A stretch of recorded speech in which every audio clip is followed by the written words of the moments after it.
პარიზის მაიოლის მუზეუმში დავით კაკაბაძის პარიზული პერიოდის ნამუშევრების გამოფენა გაიხსნა. გამოფენა დაბრუნება პარიზში მრავალწლიანი პაუზის შემდეგ. დავით კაკაბაძის დაბადებიდან 125 წლის იუბილეს მიეძღვნა. მხატვრის 40 ნამუშევარი საფრანგეთის დედაქალაქში კომპანია სილქნეტის და კულტურის სამინისტროს მხარდაჭერით დაბრუნდა. ძალიან მიხარია რომ დავით კაკაბაძე დაბრუნდა ევროპაში, დაბრუნდა პარიზში.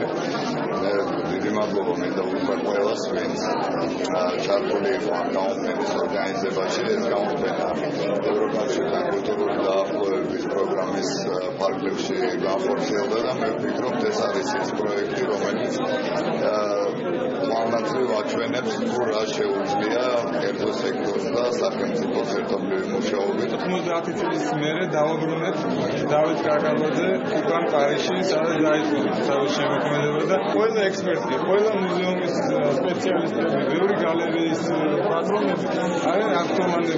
კიდევ დაიწყო 13 წელი კლუბის ტური.